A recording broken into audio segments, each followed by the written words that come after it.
Welcome to the physics lab. Today we are going to do a new experiment, PN junction diode.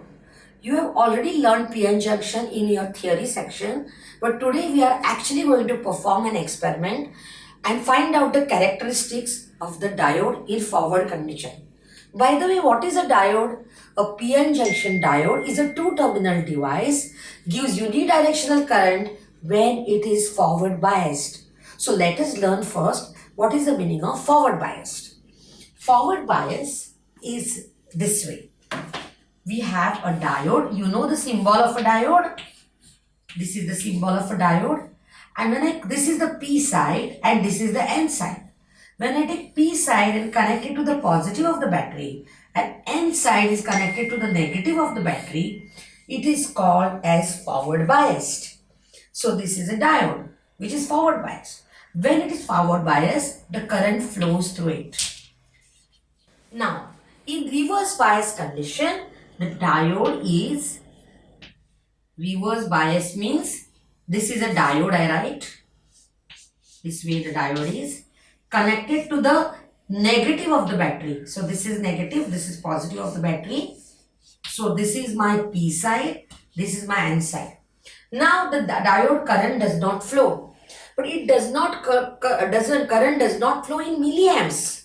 But there can be a current in microamps. Remember that diode in both the conditions conduct. But here it conducts in a very nice manner, giving a large current in milliamps. Whereas this diode will conduct, but the current will be in microamps. But in a way, when we consider in milliamps, this does not conduct and this conducts. So this is forward bias and this is reverse bias.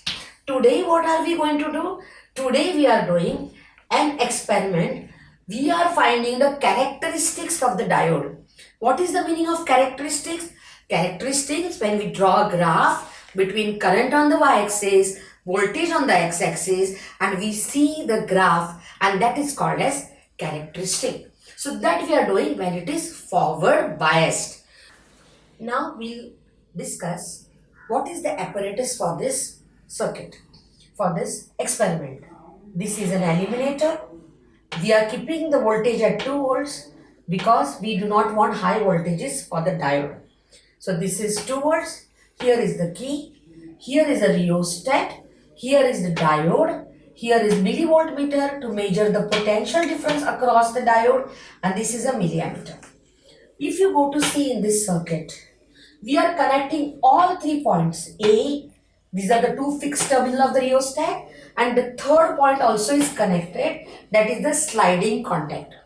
Now look here, this particular way of connecting a rheostat in this manner is called as potential divider. So what exactly, how it functions? Let's see.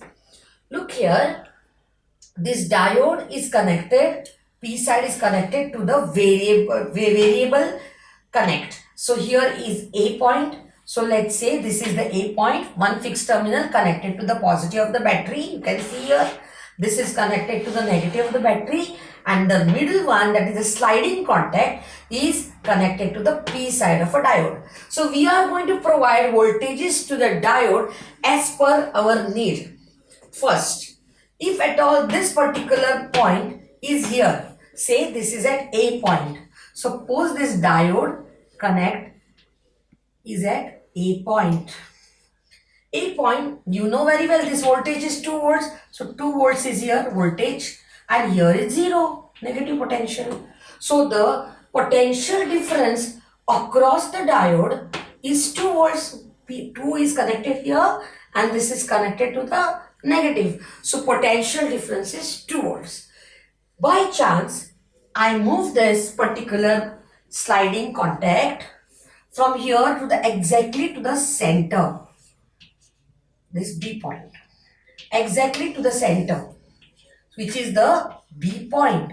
So you can see this length is, say, voltage is divided as 2 volts. So at the moment, this particular point will show 1 volt.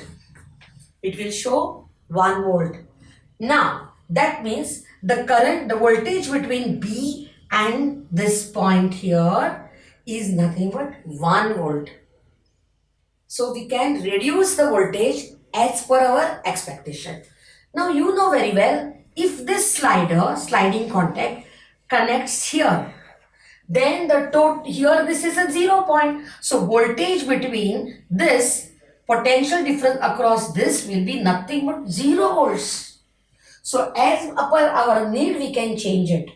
Now you know that 2 volts is nothing but 2000 millivolts. So diode start conducting. If it is a silicon diode, it conducts at which point?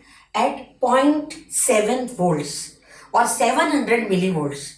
In that range, of course, it depends on the doping also.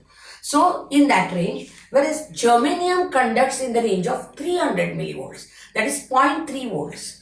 This points you have studied. Now here, this is 2 volts means 2000 millivolts. So 1 volt will mean 1000 millivolt. So you have to take the reading from 0 to this, 0 to 1000. So as you start increasing this, it may so happen that at 0, this is 0, then 200 millivolts, 300 millivolts, like this you keep on moving it. So that way we will get the voltage here as 200, 300, 400. So we can take a range from 0 to 1000 millivolts. So is it not a beautiful arrangement, potential divider? We can actually divide the potential 0 to 2 volts in fragments and give it to the diode. So this is the arrangement of potential divider. What are the other things required? We have got a voltmeter in the range from 0 to 1000 millivolts. We have got the ammeter in the range of 0 to 50 milliamps, and we will see that in our actual practical experiment. And remember one thing, least count of this milliammeter which we have taken is 0.5 volt. Less the least count, better it is for accuracy. So this is all about the circuit. Now we'll start with the actual performance of the experiment. So actually what we do, I will explain in short. First of all, in the beginning, the potential, the sliding contact is here, so that the voltage across this is 0. So when this is 0, this is 0. Then we keep on increasing it at 100 millivolts, 200 millivolts, 300 millivolts, 400 millivolts. We keep on increasing and see the current is 0. At about 420 millivolt, that is what we have got in the lab today on that particular diode. It differs from diode to diode. So at about 420 millivolts or so, we'll see that the current is shown as 0.5 milliamps. That means this particular diode, any diode for that matter, does not conduct when it is voltage given, external voltage given is less than its threshold voltage, or it is called as barrier potential, a potential barrier.